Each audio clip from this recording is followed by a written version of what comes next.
Today we're in a posh part of London at a station with an incredible history. It got remodelled completely in the 1930s to bring it escalators, and it even closed a neighbouring station. And now the original station is being reborn to bring step-free access to the underground. We're at Knightsbridge. Hi everybody, welcome to Series 3, Episode 25 or Episode 54 of the Hidden London Hangouts. My name's Alex Grunt and today we have an amazing station to go at. So good, it's 2 episodes in one. So part 1 to come today. I don't do this on my own. I've got 3 amazing friends, all who work for the London Transport Museum, to guide us through this amazing station, have a laugh along the way and explain why this station is so significant on the network. First of all, Chris Nix from the London Transport Museum. I do like your lovely sort of picnic blanket style shirt. Thank you very much, Alex. I'm fresh from the hoedown with this one, aren't I? And my closest choice for mug this week to the tiling that we're going to be covering. That's beautiful. And City Holloway, you've just downed a plate of leftovers from China. Yep, I did. Hi. Very excited about these 2 episodes. What a treasure trove we stumbled into here. I think it's beautiful. Can't wait. She's just had a Chinese. I've got a Portuguese tart out the back. That's one of those. And Laura Hilton Brown, loving the music. We went on a little road trip last week and suddenly realised Laura and I could literally swap Spotifys and we'd be happy, wouldn't we, Laura? It was, do you know what? It was so much fun because the traffic was horrendous, right? The journey there was super, super quick. And the journey back was, I mean, every road that could have something wrong with it did. But Alex and I did find a mutual love for music, and we played it extremely loud all the way home. And I keep sending him tracks now that I'm finding because it was very exciting to find out that we had the same taste in music too.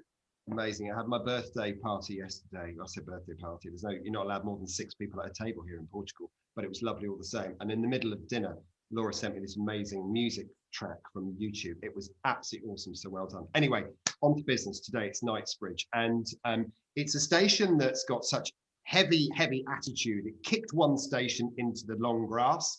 It's got so much going on now, and there's, as I say, it's worth 2 episodes, which is what we're going to do. So first of all, I want to go to Chris next because Mr. Historian, there is so much to kick off at, and we're just after the 1906, wasn't it, when it opened up? Tell us what that story looked like to begin with. Indeed, so it's time to chum the waters for a double episode with a bit of history. So yes, 1906, 15th of December, Great Northern Piccadilly and Brompton Railway, now known as the Piccadilly line, opens, bringing with it this arterial underground line that threads east to west through London. And this is one of the stations that opens on that day. Opens as a lift station designed by Leslie Green, the architect. 4 lifts to take you from surface level to platform level.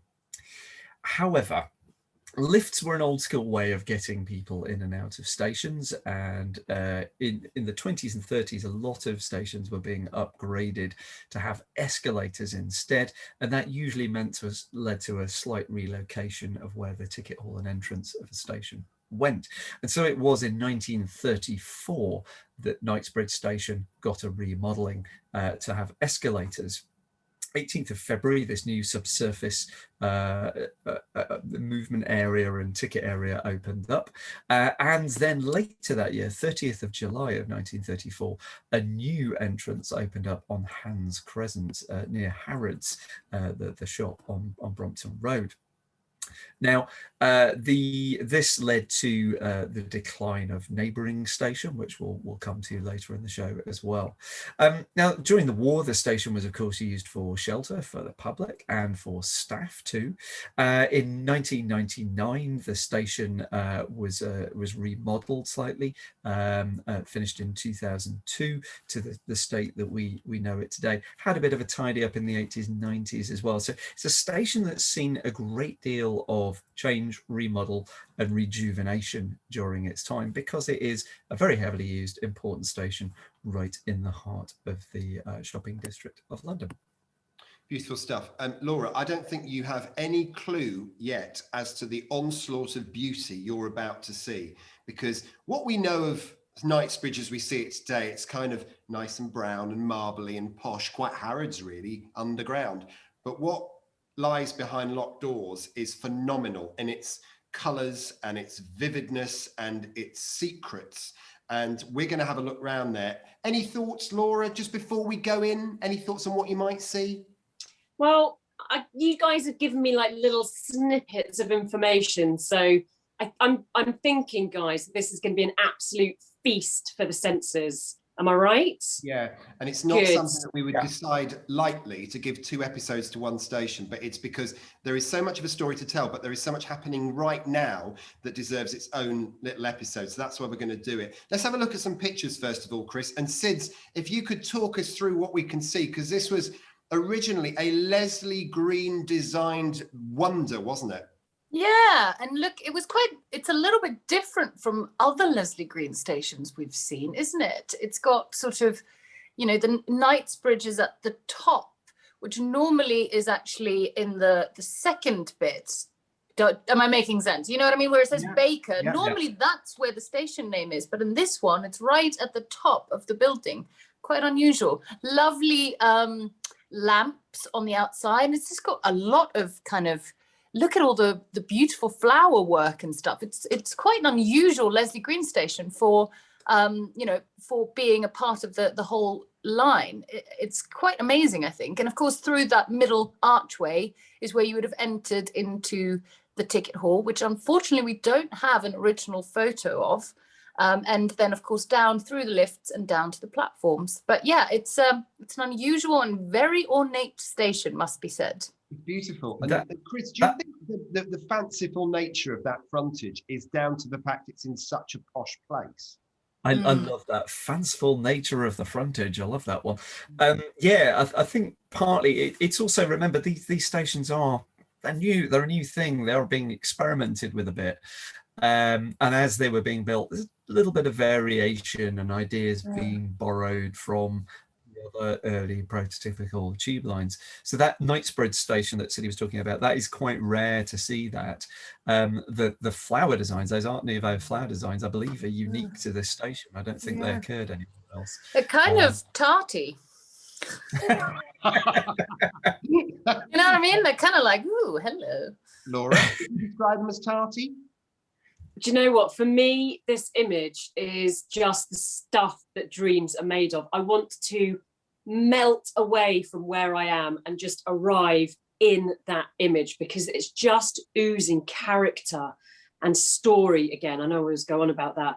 But wouldn't you just love to be in that picture and work out what's going? I mean, there's so much loveliness in that image.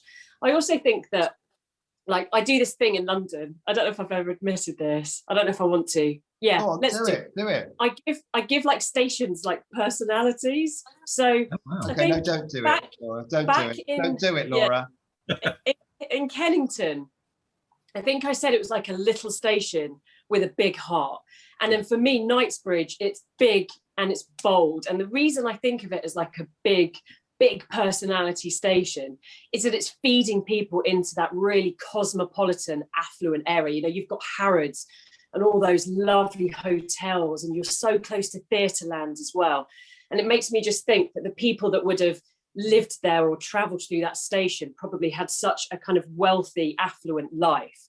And so for me, I kind of replicate that in the station and give it quite a big personality. Does that make sense? It does, yeah. It's like a glamour. I imagine like a glamorous woman with like a boa or something, and, you know, like a cigarette on a long, you know.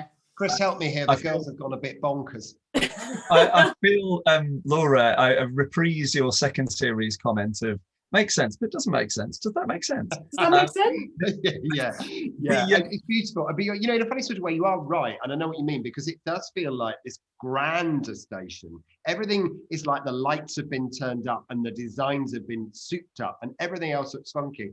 Contrast that with what looks like kind of now. Chris, next picture is rather more bland, isn't it? Before we move on, Alex, I've just realised why you were describing the station as tarty. If you look at the notice board up on the top. Trollope. Mrs. Trollope. Look who's on Mount Street. Wow. Oh, That's got to be a joke. There you are. That's got Mrs. to be Trollope. a joke. That's not real. Crikey. Mrs.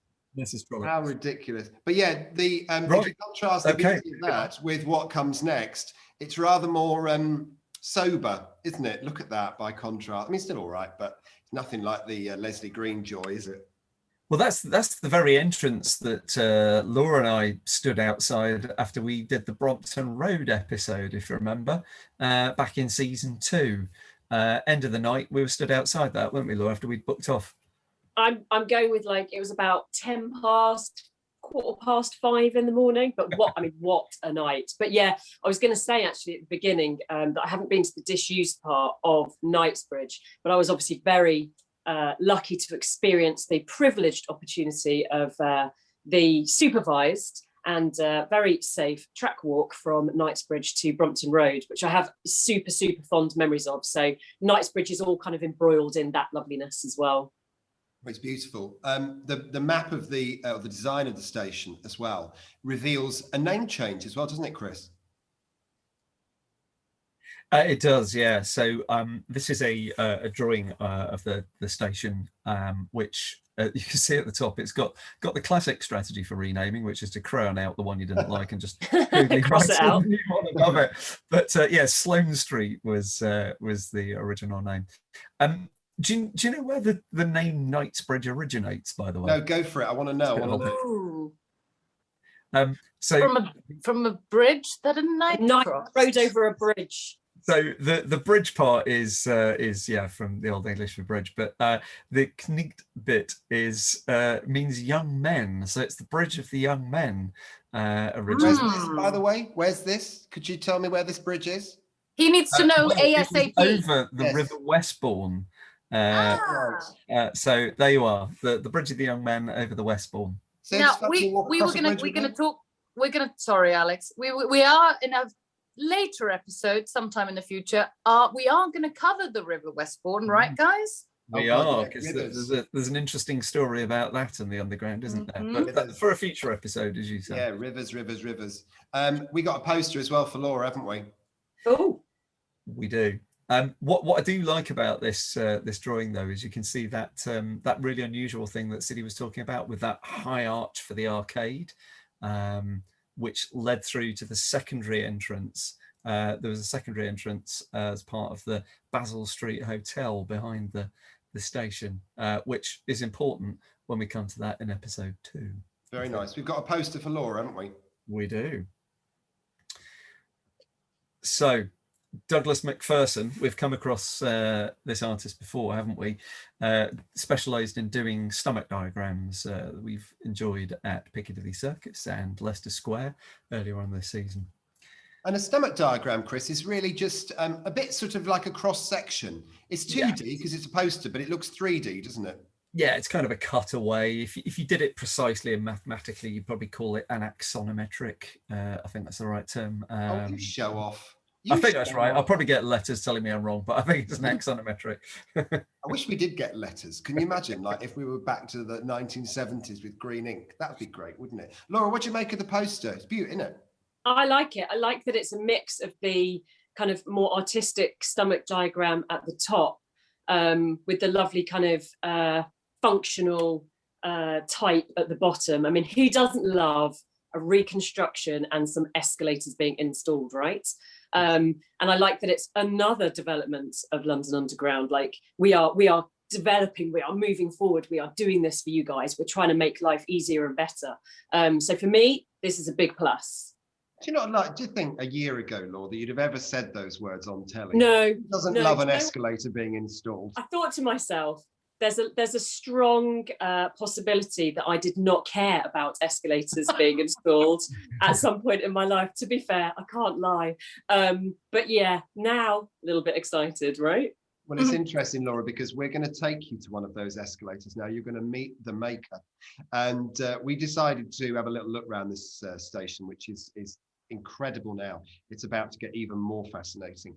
And we had a tour guide extraordinaire called Mick, my new best friend, Hero Mick, who is absolutely fantastic. And first port of call on our little tour, high vis is on, was under the escalators at Knightsbridge, and it in itself is a fascinating space.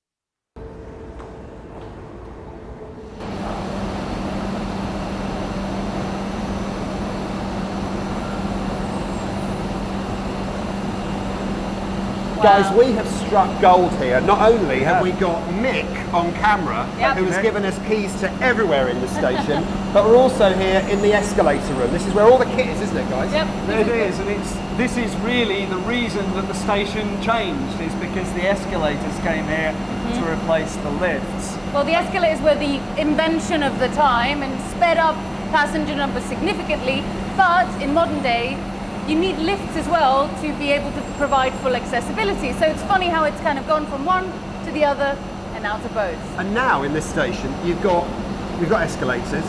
The new installation is going to be lifts. And we were just saying, Chris, that although this kit is really bulky and big, it's incredibly neat. Yep. It is. It's incredibly powerful. You imagine the amount of friction it's having to overcome, all of that mass that it's lifting continuously. And that's why it's so big and noisy in here. Squeaky, very squeaky. But we've got an incredible tour today, haven't we? Because we start off here, we're going to go into the old tunnels, which are being retiled to look gorgeous and new, but keeping those kind of historic vestiges. But there's so much else to see here, isn't there? Yep. There is, and we know that wherever you find escalators in what was a lift station, you're going to find disused areas, and we get to see them before they become reused and back in the public domain. And we've talked about this before, haven't we? That these escalators, every one of them on the network, is bespoke. Yep. It's made only for that station. It couldn't fit anywhere else. Absolutely. And just when you look at the mechanics of it sits, there's something almost mesmerising about looking at an escalator moving. God, yeah, I mean, all the chains are massive, they're moving in sort of synchronicity. Is, you know, there's a real art to building this in, you know, underground stations, because, as you say, they have to be fitted specifically to that site. So, should we go and have a little look around Let's there? do it. I think we should. I think we should just look at, that's the motor, that's the gearbox, big chain, which goes off to drive the kit we're going to go and have a look at.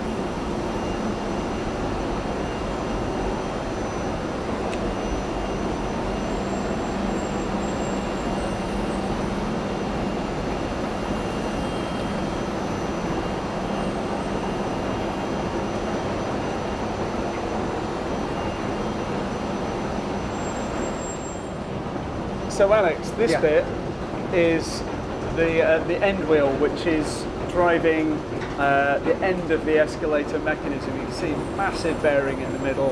And it's bringing the steps underneath the escalator back up and round and sending them back down again. The thing that really strikes me about it is how much grease is on this kit. Yeah. It's so well lubricated, isn't It it? has to be, otherwise the whole thing would be impossible to move and would just instantly wear out. Right, let's go and see the enormous underside of the escalator.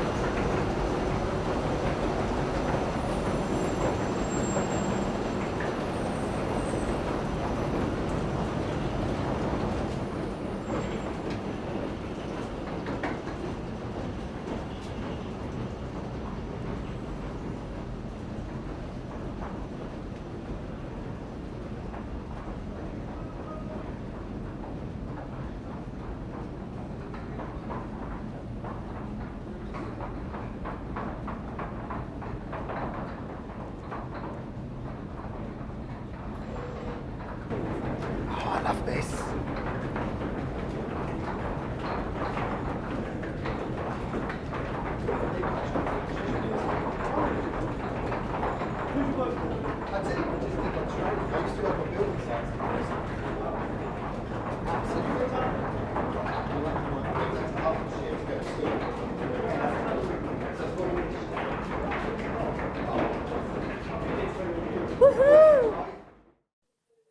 There you go, Laura. A bit of escalator fun for you. Can't beat some escalators, guys. I am what's the word? I'm super jealous that you guys got to go on this site visit as well. But how lucky have we been with the people that have been taking us around the stations recently, that everyone's just gone like that extra little bit for us. And I feel like you guys did many door openings. There were very many door moments on this trip, right? Yeah, absolutely. And again, the reason why this is a 2-episoder is because episode 2 is going to give you a bit of something which even we got very excited about. And nothing surprises us. You know, we're very blasé as we walk around, but even we got excited about this. So thank you so much to Mick and to Sean for just being so cool. Chris, more joyous things to look at, I believe. Yeah, so that last poster we were looking at was from 1933, the year that London Passenger Transport Board was born, and showing off their achievements. This is from the following year when the station remodelling was reopening in 1934. It's gorgeous, isn't it? See, and again, another one, Laura. It's just functional, but very sensible. Gives you the opening date. There it is. Boom tis. Yeah, I mean, obviously posters are in so many different themes and dimensions, and you know, it's not very artistic, but it does what it says on the tin. And this one is very functional and it's very informative, which is what it needs to be. So yeah. So the clue as to our next picture is based upon the bottom of this poster, isn't it, really? Because we've got Brompton Road. Now, this was the station at the very beginning of this episode. I said one station was kicked into the long grass, and it was Brompton Road, wasn't it, Sids? Now, we've done an episode on Brompton Road before when Law and Chris went to visit it last year to shoot some amazing footage for the virtual tour of Brompton Road. But it's such a fascinating station that closed on the same day that the brand new escalators at Knightsbridge were installed. And if we just have a little look at it here. Now, isn't it interesting? This is Brompton Road Station. That looks more like a typical kind of cookie cutter Leslie Green station to me, as you know, contrasting with what we just saw Knightsbridge looking like, which was all the tart. But here it's very functional and kind of straightforward. And again, also a bigger facade than Knightsbridge itself. So it's interesting that this station closed and Knightsbridge got expanded, isn't it? It is, and I always think it's fascinating that, you know, that the installation of escalators in a station could have such a drastic effect on adjacent stations. So, because, you know, we've talked about this so many times before, haven't we? Lifts go vertically, escalators go diagonally, and when you can't move the platform, so you have to move the station building at street level. So when you put an escalator in, you have to move the entrance towards other stations potentially, and when you do, you might end up getting them shut. That's quite incredible bit of sort of, is it hegemony? What's the word, Chris? It's particularly the case where the neighbouring station was dwindling anyway. If it was in a sleepy, affluent part of London that wasn't really using it, then yeah, an escalator entrance moving closer to it was a surefire way to close a already quiet station. Ta-ta time for Brompton Road. But if you're interested in seeing what Brompton Road looks like now, we have done an episode. If you search Hidden London Hangouts Brompton Road on YouTube, you'll see the episode. It's so cool. Give that one a view. But there's also, Chris, the good book, isn't there? There is. Have you ever felt, Alex, that you've had London in your pocket? Well, I've had other things in my pocket, but yeah, not London necessarily. This small Not book, a banana. No, it gets very warm. Bring my lunch. I've got a Portuguese tart here. So just want to say that I loved that segue, guys. That was smooth. Thank you. It was great until we drew attention to it. Yeah. So what's inside this little pocket book? This is actually, I should say, this dates from 1914, and it was just advertising the fact that Knightsbridge was only a 2-minute stroll from Harrods down there at the bottom. But of course, this new entrance that we're just looking at on that map moved right outside the front door of Harrods. So it's even more convenient for going and having a shopping spree. I love it. Chris, have you ever had China in your hand? Oh, not since the late 1980s. Great. I should have gone. I have now. So good. That would have been brilliant. I kind of wondered whether you would. Thank you very much. That's to Pal and China in your hand. Lovely track. Let's go down and have a look at some of these tiles, because I think Laura is slightly chomping at the bit now to see what we saw. Absolutely brilliant moment. I always love doing that to you. Oh, what a joy. Let's have a look at this, the first film from what we saw when we started Undoing Doors. And this is the bit that we love. And this is why, as I say, it's 2 episodes, because there is so much to see. Mick was brilliant. He turned one key, and here's what we got.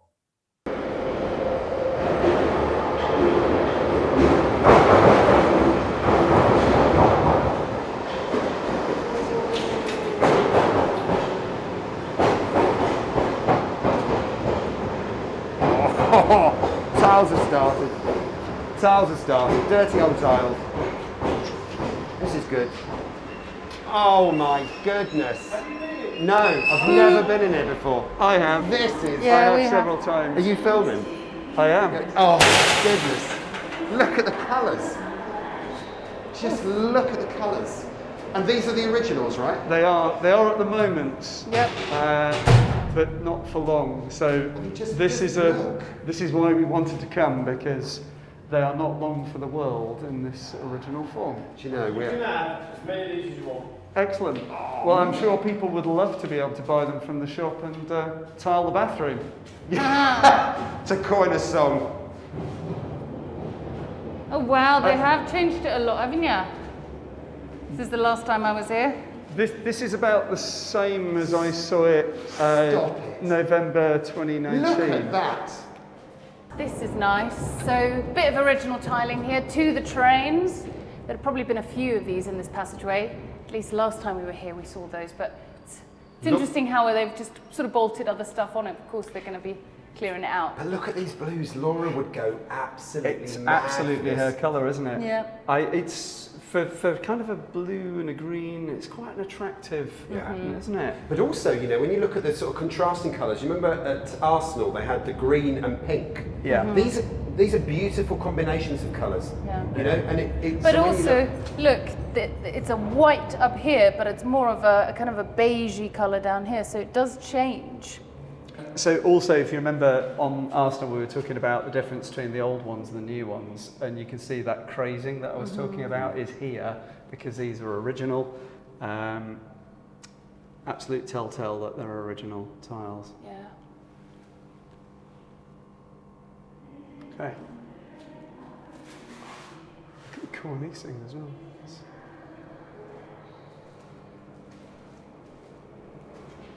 Right. This is a proper gift of a find, isn't it? I mean, Yeah.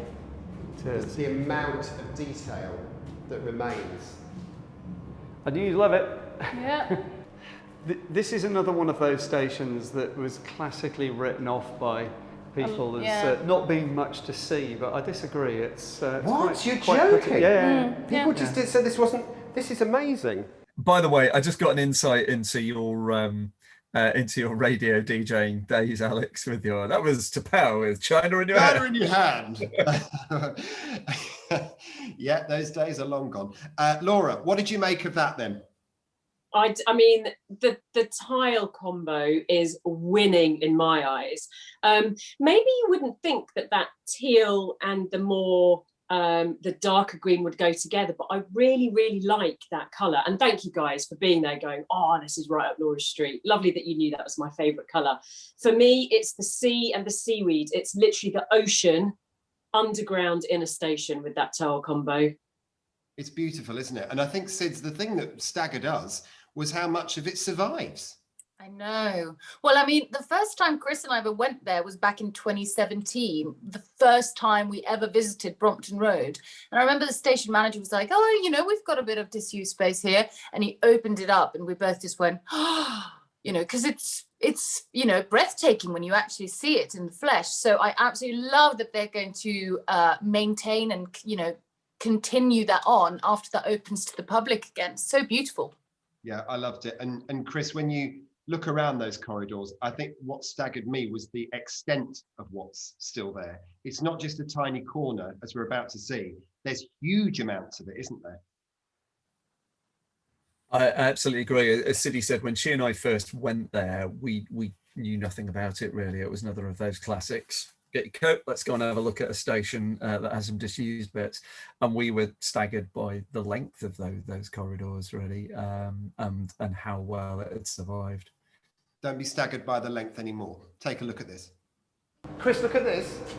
This is original, right? Yeah, it's survived really well, hasn't it? That's really tidy. Looks like it may have had a bit of an overpaint, because of course this area was used in the Second World War to accommodate staff, just like Hyde Park Corner. So this was used in the war, Yeah. right? Okay. And you talk about the crazing and stuff. That's a little cracking in the tiles, right? Crazing. There's loads of it, isn't it? And that's a sort of a proper indicator that it's original tile work, right? Yeah, it's generally a good sign. But also, I don't think they've ever made replicas of the to the trains signs.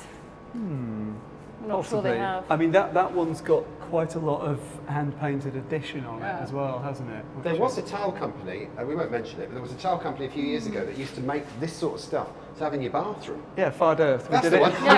We did it in partnership. Okay, We fair did it in enough. I wasn't going to give partnership, them a plug, but you know. But so we this love is you, where Fard. this is where the original lifts were, but also where the lifts are going to be. Isn't that amazing? So this is, and Mick was just showing us this actually. So we've got through here.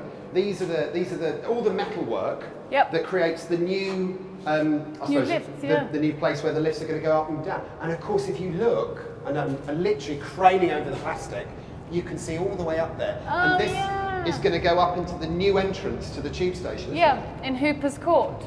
And look at this, Chris. I mean, we so seldom see this sort of detail. So up here, that you can even see the turn of the metalwork. Yeah, it's that's basically where the entryway to the lift was. Weirdly though, I'm not seeing a maker's tile. And we often find maker's tiles. They probably would have been up here. here. I've got a feeling There's that when one I on the first other came side, here, we saw There one, was so one. don't give up hope yet. Okay. It's all the joy of it, though, isn't it? But isn't it amazing to see a station come back to life like this? Yeah. It almost never happens. I know. And it's brilliant that it is actually well placed to do it. Not all places it would be are suitable to have this done. Yeah. There we go. I think what's lovely about all of this is how much of the original tile work survives as well. Because you know, you and I both know we've all been doing this for years, haven't we? Coming around and looking at these places, but it's not very often that you see somewhere so apparently pristine. It's very, very clean. Yeah. I know it's a work area, but it's still incredibly clean. Yeah, this is one of the cleanest disused areas we've ever been into. I think it's precisely because it is a work site, and Mick has done a good job of keeping it clean. And he probably stopped using it as a full-blown ventilation shaft for some time, which causes a lot of the grime. And I have to say, Mick is our new best friend because of the number of places he knows that we want to go on forthcoming episodes. So we reckon we've found a fifth member of the team today. We have. I think we should have a chat with him. Absolutely, absolutely. Ladies and gents, meet Mick, our new best friend. Mick is the man who is basically making all this happen. And where we're stood, Mick, is the bit where really the public will very, very seldom see, because this is emergency area. This will be the back of house area, so it's an emergency escape route for the staff only. So there's a new set of fire doors going here. From here onwards, you've got the lift entrance. This is the public area. The tiles were going to be kept and patched up, but after a careful cost analysis, we're going to replace them all like for like. So there's a lot of work to be done in the coming weeks and months to make sure that we match the variant and get the different contrasts.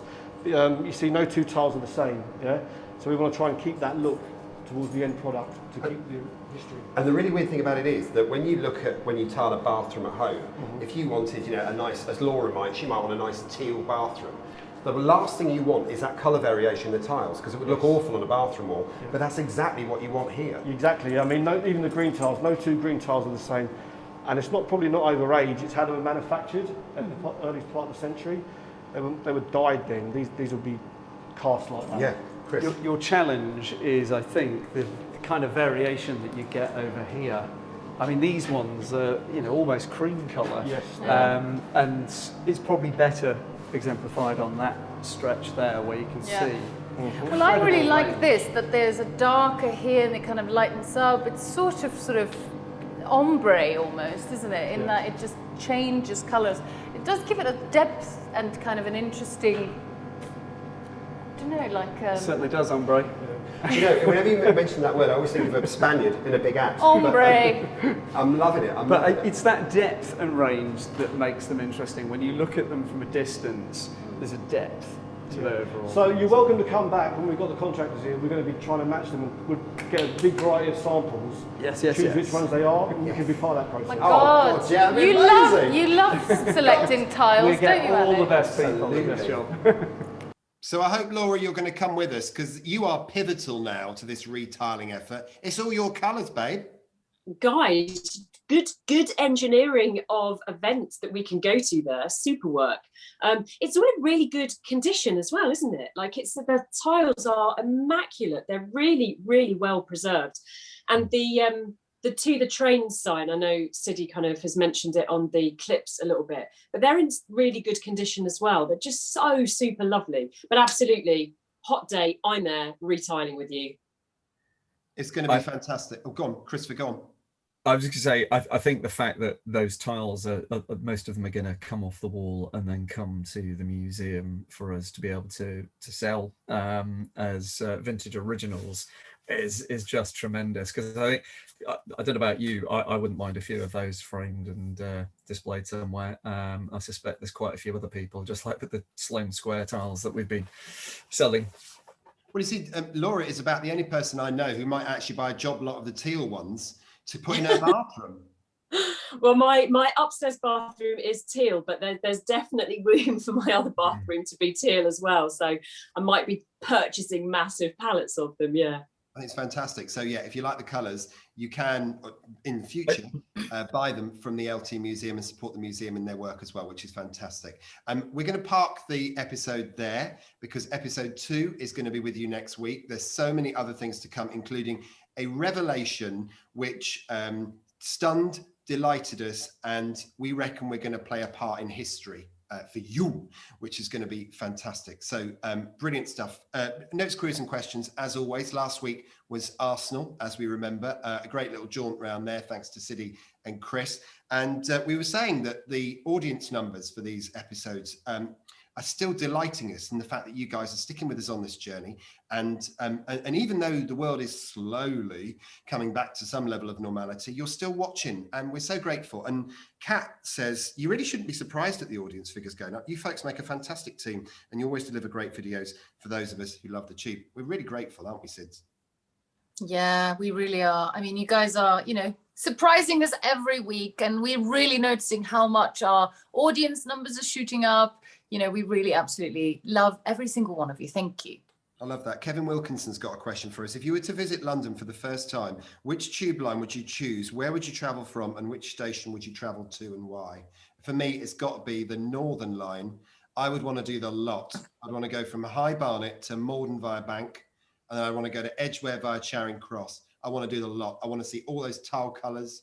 I want to sit on those trains and look at the moquette. I want to see the deep level stations. I want to poke out into the open air at East Finchley. I want to see the lot. What about you, Christopher? It's got to be a favourite place for you. If you want to get your money's worth out of the system, then travel on the Central Line. It's very long, or District Line, I guess. And they both span quite a different range of places within London. So that'd be a good choice.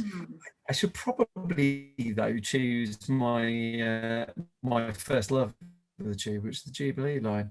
That has got such an incredible range of other things to see along the length of it. So I'd recommend the Jubilee. If you've got some energy as well, of course, you could do a Jeff Marshall and try and visit every station in a day.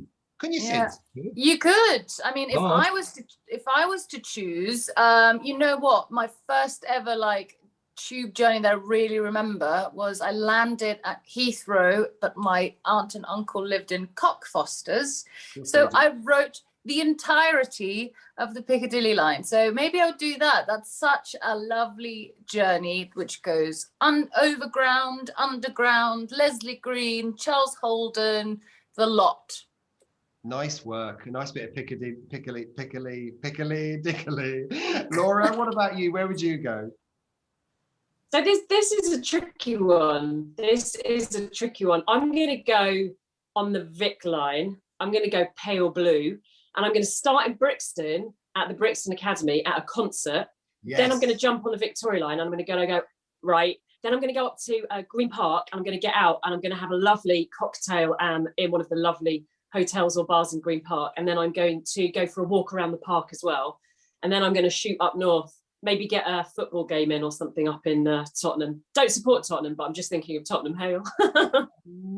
Amazing. Or go to the B&Q there. That'd be quite good. Is there? Love B&Q. That'd be really good. And also, Laura, one for you as well. Gareth Jones says, I'm finally going back to London in August for the first time since January 2020. I'm so looking forward to looking at the tiles. I think I've finally become an adult. Mate, are yours?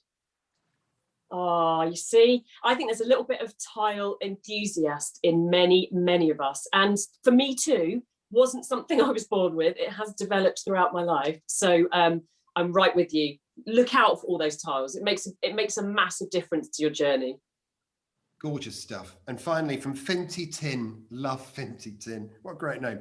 Great stuff as per. I work Saturdays as part of a 6-day working week, but your fab podcast give me something to look forward to and get me through the day. Thank you again. It is our genuine pleasure.